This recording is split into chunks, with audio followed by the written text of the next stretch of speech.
Memang berat rasanya saat hari-hari hanya diisi dengan menunggu tanpa kepastian. Bangun tidur, makan, lalu menatap langit-langit kamar. Begitulah rutinitas yang menjemukan.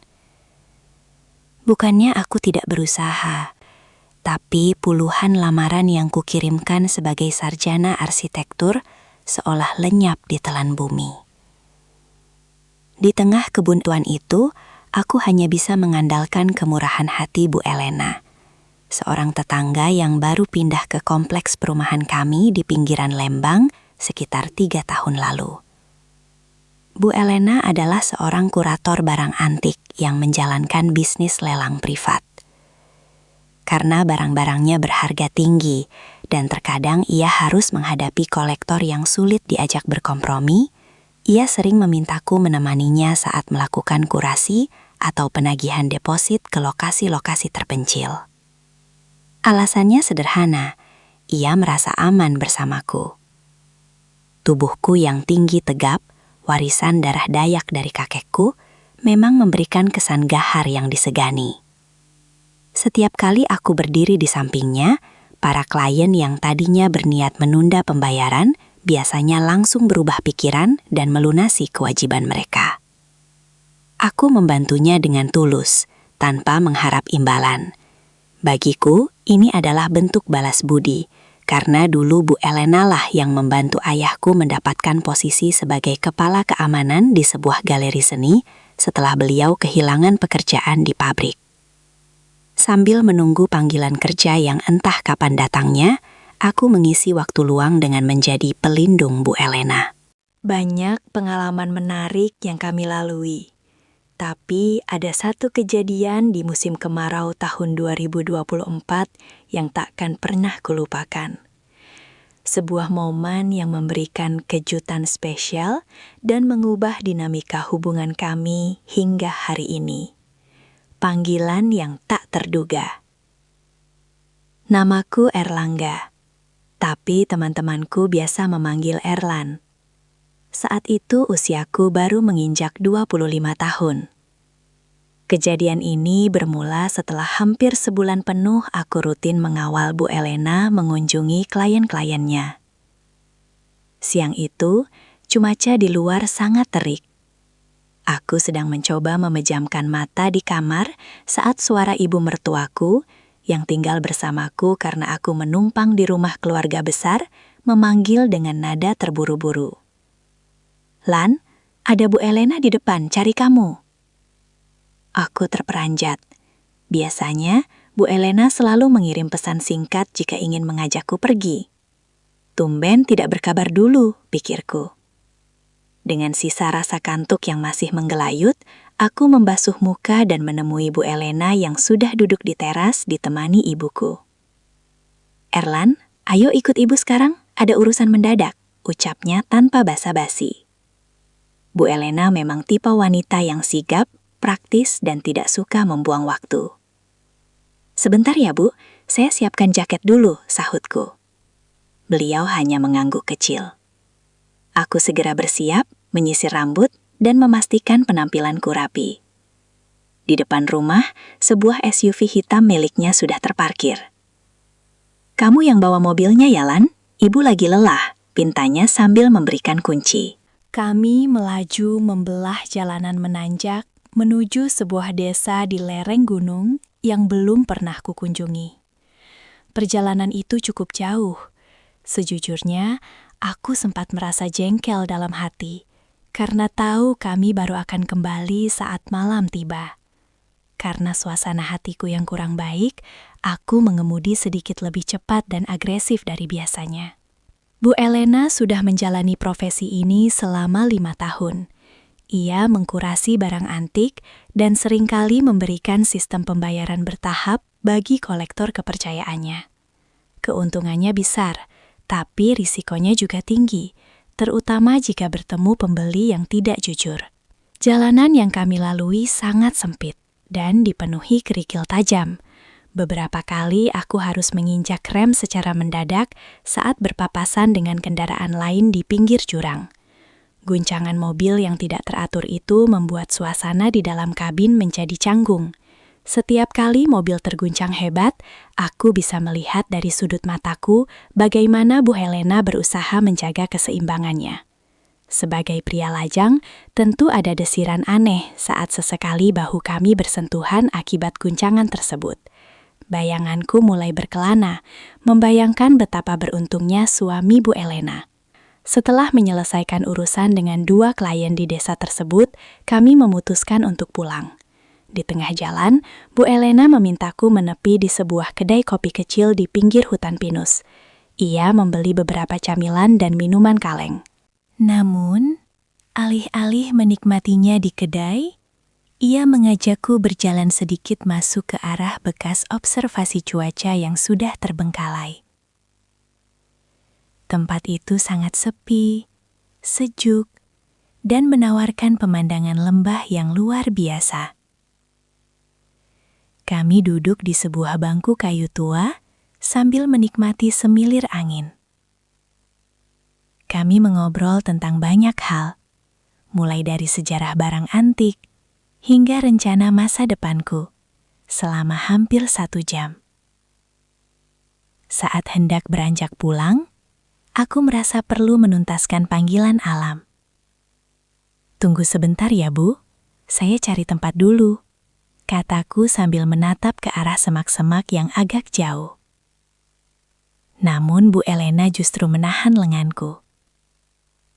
"Kenapa harus jauh-jauh, Erlan? Di balik pohon besar itu saja kan bisa. Ibu tidak akan melihat kok.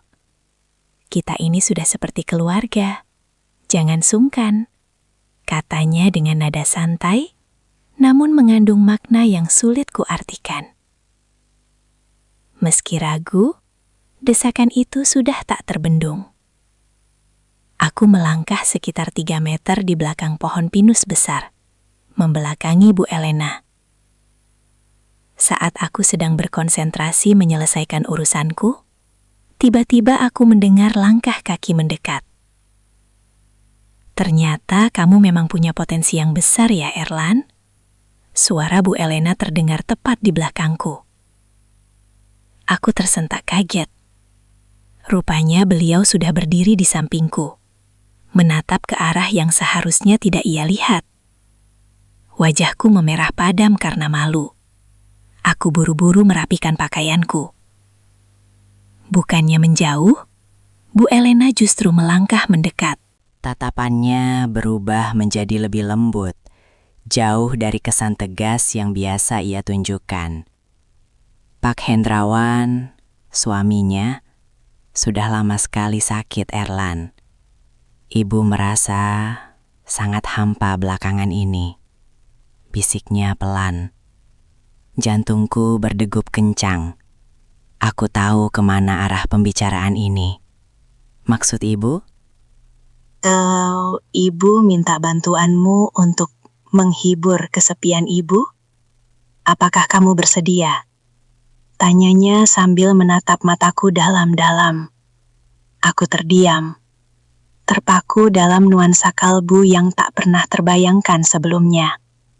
Di satu sisi aku merasa sungkan karena jasa-jasanya, tapi di sisi lain, ada dorongan adrenalin dan rasa nyaman yang mulai menjalar. Akhirnya, aku menyambut ajakan itu. Aku tidak lagi peduli dengan risiko yang ada. Aku menariknya ke sebuah area yang terlindung oleh formasi batu besar di balik pepohonan pinus. Di sana, di bawah naungan langit yang mulai menguning, kami mengekspresikan apa yang selama ini terpendam. Perasaan melayang itu menyelimuti kami, seperti mengemudikan kapal di tengah laut tenang. Suara angin di sela pohon pinus menyamarkan segalanya. Meski aku sempat khawatir jika ada pendaki yang lewat, namun antusiasme Bu Helena membuatku tetap fokus. Sekitar pukul 4 sore, suasana kembali tenang. Kami duduk kembali di bangku kayu, mengatur napas sembari menghabiskan sisa minuman yang ada.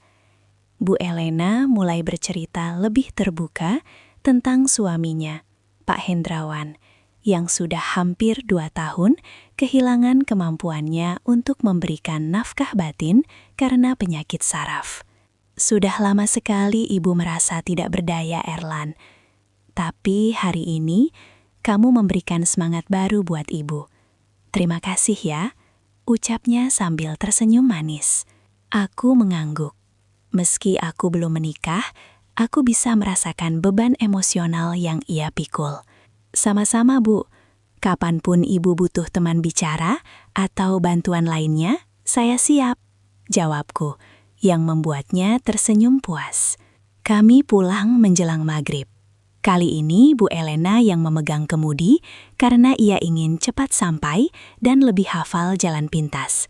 Namun, saat sampai di depan gerbang rumahku, ia tidak berhenti. Loh, Bu, ini mau kemana? Ke rumah ibu dulu sebentar, Erlan. Anak-anak sedang ikut karya wisata keluar kota, dan Pak Hendrawan sedang terapi di rumah sakit ditemani perawat. Sahutnya dengan nada penuh arti. Sesampainya di rumahnya yang megah, ia segera memasukkan mobil ke garasi dan mengunci pintu rumah dengan rapat. Biar tidak ada kurir yang mengganggu, candanya sambil melangkah menuju kamar utama. Aku yang awalnya bingung, segera memahami kode tersebut dan menyusulnya. Sore itu menjadi sore yang paling berbeda dalam hidupku. Sesi demi sesi, kami lalui dengan penuh gairah. Selain mendapatkan pengalaman yang tak ternilai, Bu Elena juga memberiku uang saku tambahan yang jumlahnya cukup besar untuk ukuran seorang pengangguran. Malam itu, setelah sesi panjang di rumah Bu Elena, aku pulang ke rumah dengan perasaan yang campur aduk. Di satu sisi, ada kepuasan ego yang tak terbantahkan. Seorang sarjana pengangguran yang merasa tak berguna, tiba-tiba menjadi sosok yang paling dibutuhkan oleh wanita sekelas Bu Elena. Namun di sisi lain, ada gemuruh di dadaku tentang etika dan risiko. Tetangga-tetangga mulai bertanya-tanya, Erlan sekarang sering banget ya bantuin Bu Elena, celetuk salah seorang warga saat aku sedang membeli rokok di warung depan. Aku hanya bisa melempar senyum kecut dan beralasan bahwa itu hanya bentuk balas budi. Tapi jauh di dalam sana, aku tahu ada rahasia yang terkunci rapat di balik pintu jati rumah mewah itu. 2 minggu setelah kejadian di Bukit Pinus, intensitas pertemuan kami semakin meningkat. Bu Elena mulai lebih sering mengirim pesan singkat di jam-jam yang tidak terduga. Kadang hanya sekedar bertanya, Erlan sudah makan? Atau, Ibu punya kopi baru dari Sumatera, mampir ya kalau luang? Suatu sore, saat hujan deras mengguyur Lembang, aku diundang ke rumahnya. Kali ini bukan untuk pergi menagih, melainkan untuk membantunya merapikan katalog barang antik di ruang kerjanya yang luas. Di sana aku melihat sisi lain dari Bu Elena. Dia bukan hanya wanita pengusaha yang keras, tapi juga seorang kolektor yang sangat kesepian. Banyak orang mengira barang antik ini hanya soal harga, Erlan, katanya sambil mengusap permukaan sebuah guci dinasti Ming yang dingin. Tapi bagi ibu, ini adalah soal mempertahankan sesuatu yang tetap utuh saat segalanya di sekitar kita mulai rapuh. Tatapan matanya lalu beralih padaku. Dalam keremangan lampu meja, ia bercerita tentang pernikahannya dengan Pak Hendrawan yang awalnya sangat indah. Namun sejak kecelakaan yang menyebabkan saraf motoriknya terganggu, Pak Hendrawan menjadi sosok yang pemarah dan tertutup. Bu Elena merasa seperti hidup dalam museum. Dikelilingi barang-barang indah, tapi tidak ada kehidupan di dalamnya. Saat itulah kesadaranku muncul. Aku bukan hanya sekadar pembantu atau teman perjalanan. Aku adalah celah udara bagi seseorang yang sedang sesak napas.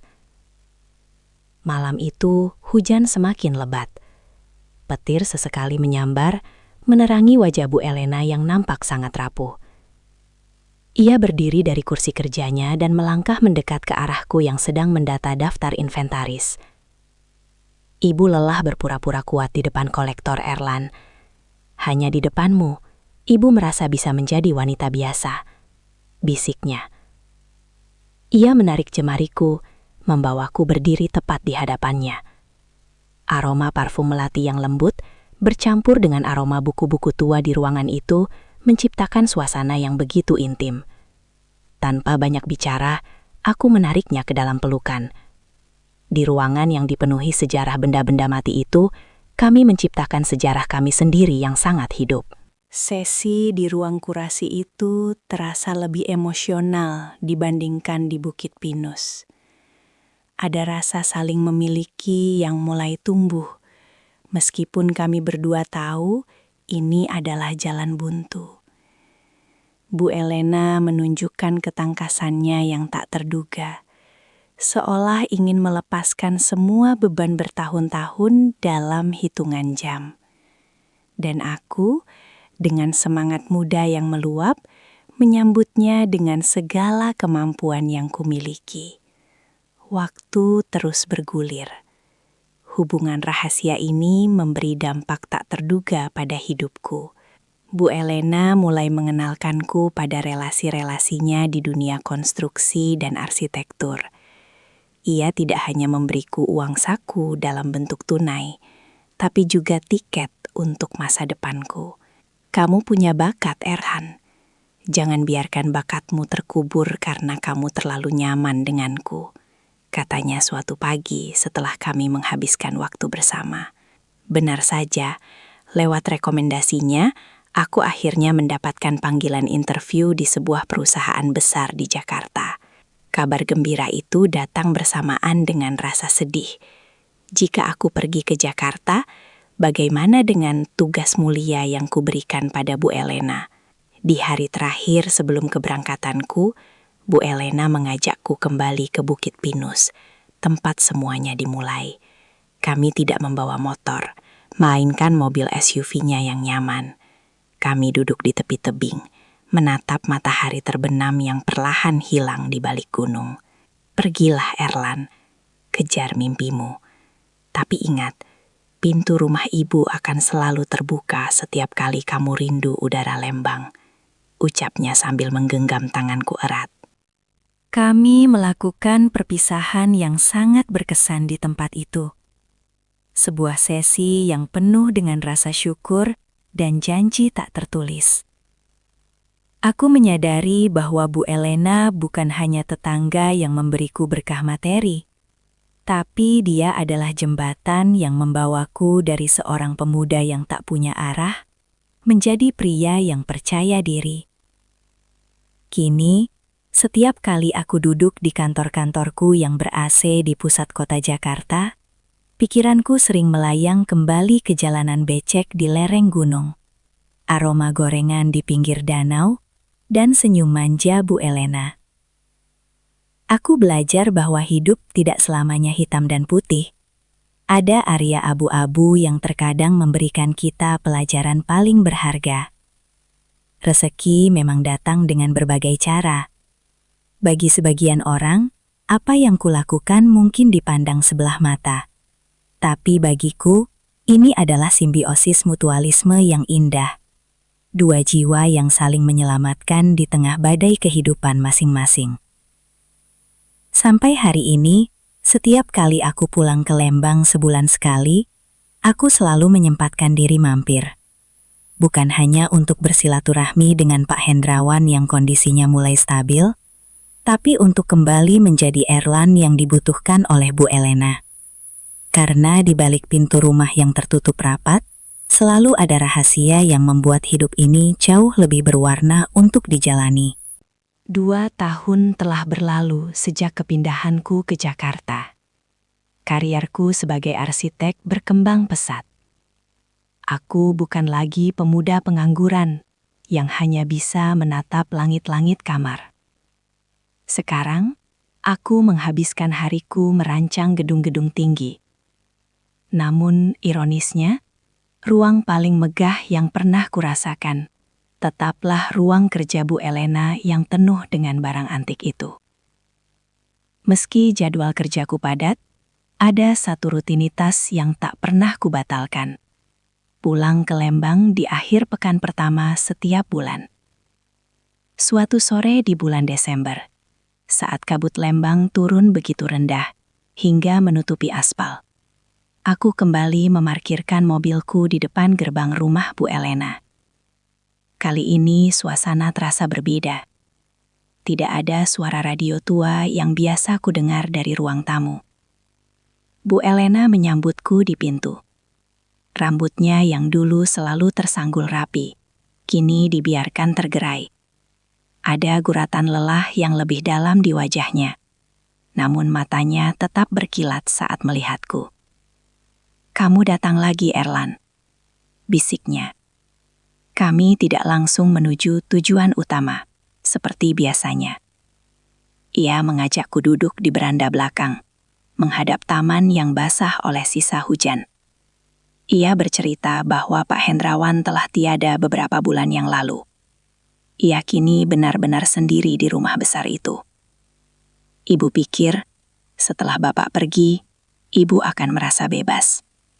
Tapi ternyata, kesepian itu justru semakin nyata saat tidak ada lagi beban yang harus dipikul. Curhatnya. Aku menggenggam tangannya yang mulai dingin. Di saat itulah aku menyadari hubungan kami telah bertransformasi. Bukan lagi sekadar transaksi balas budi atau pelampiasan hasrat terpendam, melainkan sebuah ikatan antara dua manusia yang sama-sama tahu rasanya kehilangan arah. Malam itu, kami kembali ke ruang kerja kurasinya.